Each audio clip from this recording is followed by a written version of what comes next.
Assalamualaikum warahmatullahi wabarakatuh. Bismillahirrahmanirrahim. Syukur alhamdulillah kita masih bisa bertemu lagi di channel ini, yaitu Sahabat Zikir.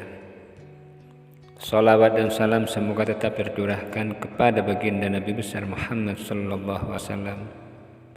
Harapan dan doa saya, semoga saudara-saudaraku semuanya selalu diberikan kesehatan, dilapangkan rezekinya, diampuni dosa-dosanya, dan dipanjangkan umurnya.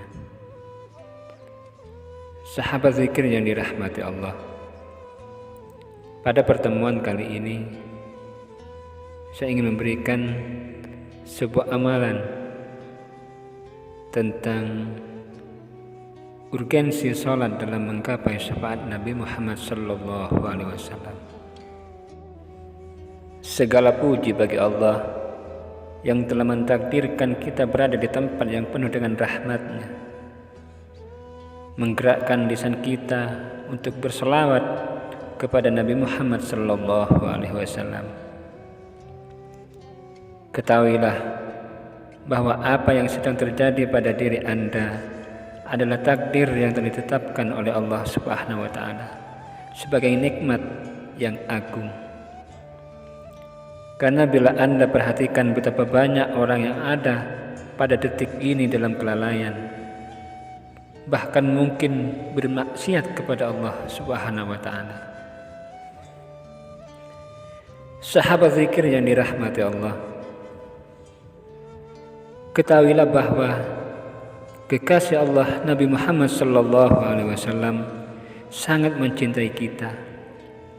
Allah menegaskan dalam firman-Nya, "Laqad ja'akum rasulun min anfusikum azizun 'alaihi ma anittum harisun 'alaikum bil mu'minina raufur rahim." Sungguh telah datang kepadamu seorang rasul dari kaummu sendiri. Berat terasa olehnya penderitaanmu, sangat menginginkan keimanan dan keselamatan bagimu. Amat belas kasihan lagi penyayang terhadap orang-orang mukmin. Allah menyifati Nabi Muhammad sallallahu alaihi wasallam dengan Raufur Rahim, bagian daripada sifat Asmaul Husna. Namun demi sifat kasih sayang yang terdapat pada diri Nabi Muhammad sallallahu alaihi wasallam, Raufur Rahim juga digunakan untuk mensifati beliau.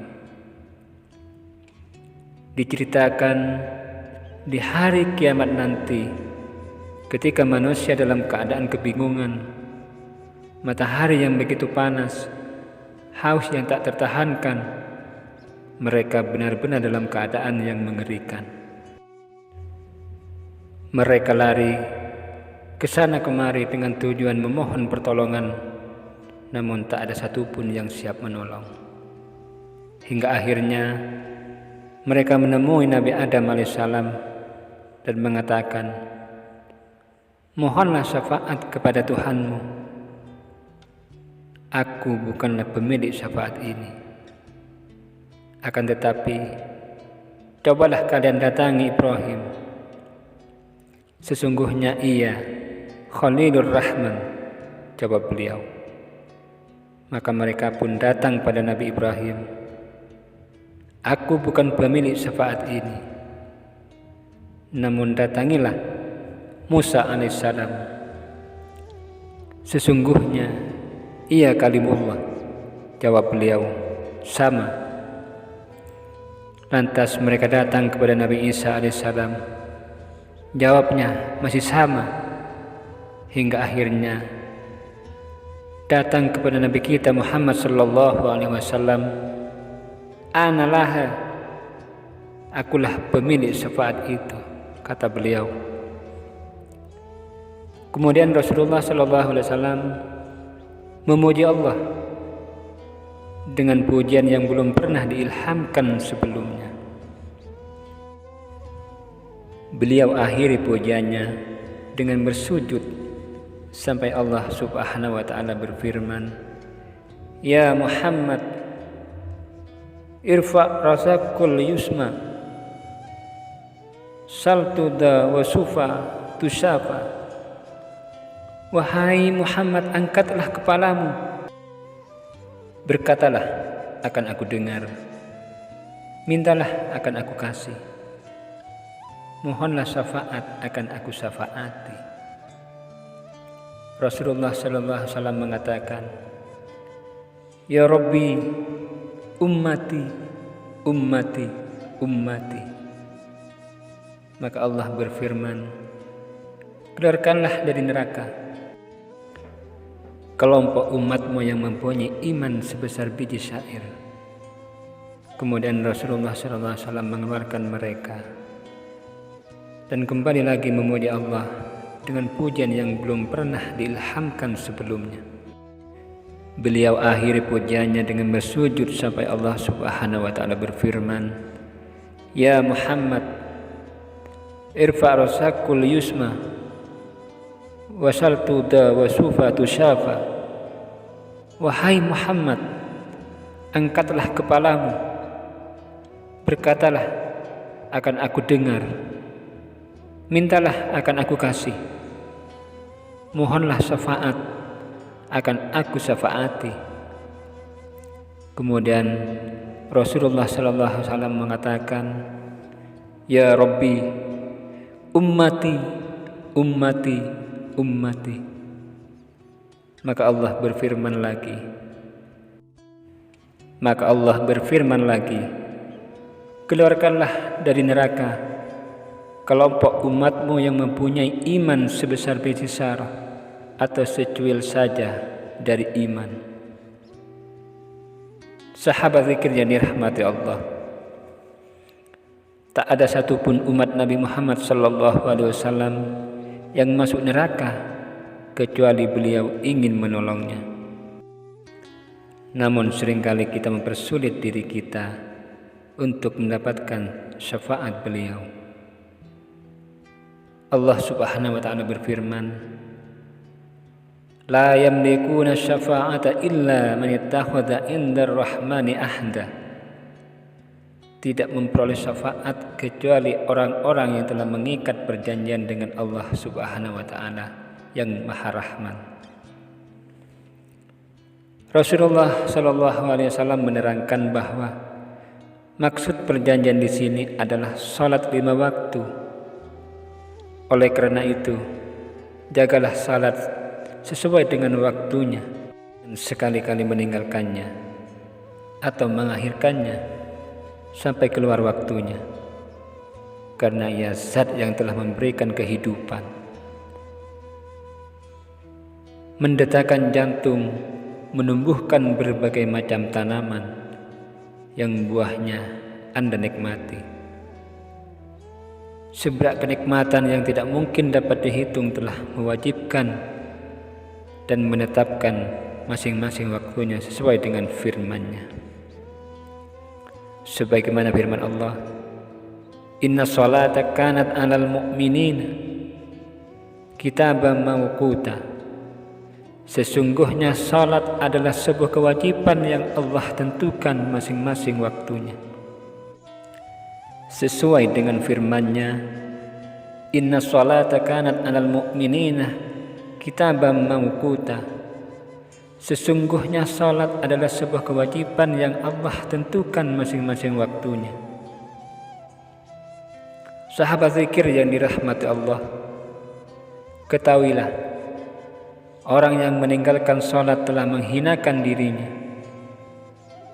Penyesalannya akan panjang.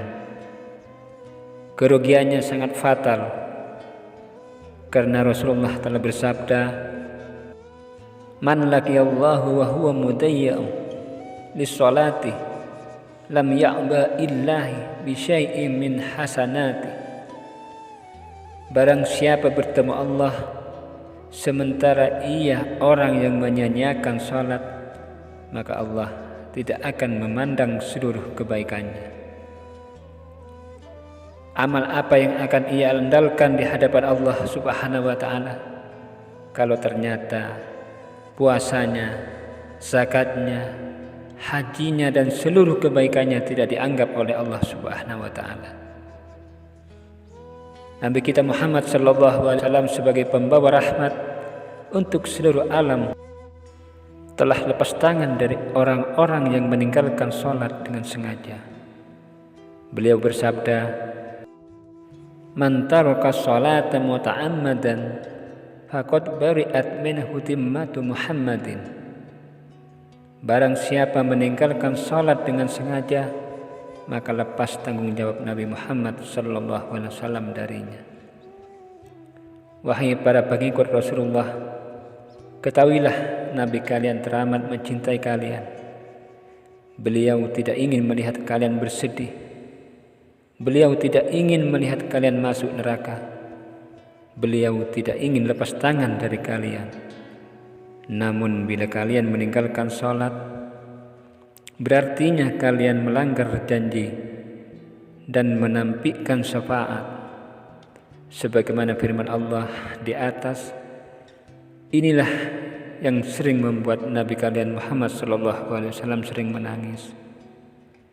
Beliau sadar betul kalau dirinya hanyalah hamba yang seutuhnya ada dalam genggaman Tuhannya. Dikisahkan suatu hari Sayyidina Umar mengajak Abu Hurairah ke rumah Abu Bakar. Ketika melewati rumah Rasulullah SAW, mereka mendengar suara rintihan. Didasari rasa penasaran, mereka mengetuk pintu rumah beliau. "Siapa?" Suara Sayyidah Aisyah menjawab. Ketukan mereka. "Kami Umar bin Khattab dan Abu Hurairah." Setelah mendapat izin dari Aisyah, mereka masuk dan melihat Rasulullah SAW sedang bersujud disertai dengan tangisan yang memilukan. Dalam tangisan beliau terdengar rintihannya yang memelas. "Ya Rabba anta waliyan ala ummati faf'al bihi ma anta lahu ahlun wa la taf'al bihim ma hum lahu ahlun." Ya Rabbi, Engkau adalah wali bagi umatku, maka perlakukanlah sesuai dengan sifat-Mu yang Maha Kasih lagi penyayang, dan jangan Engkau perlakukan mereka sesuai dengan amalnya. Ya Rasulullah, ayah dan ibuku menjadi tebusan-Mu. Apa yang membuat Engkau begitu bersedih? Tanya Sayyidina Umar. Nabi menjawab, "Wahai Umar, dalam perjalananku menuju rumah Aisyah setelah melakukan sholat di masjid,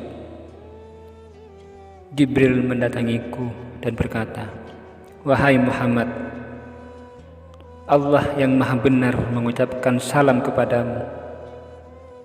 Kemudian ia berkata, 'Bacalah.' 'Apa yang harus kubaca?' jawab Rasulullah. 'Bacalah. Fa khalafa min ba'dihim khalfun adza'u shalat wattaba'u as-sahawati wa sawfa yalqawna wayya.' Maka datanglah sesudah mereka pengganti yang jelek, yang menyia-nyiakan salat dan memperturutkan hawa nafsunya. Mereka kelak akan menemui kesesatan. Wahai Jibril, apakah semeninggalku umatku akan mengabaikan salat? Benar wahai Muhammad. Kelak di akhir zaman akan datang sekelompok orang dari umatmu yang mengabaikan salat, mengakhirkan waktu hingga keluar waktunya, dan menuruti hawa nafsu. Bagi mereka dinar lebih berharga daripada sholat. Sahabat zikir yang dirahmati Allah,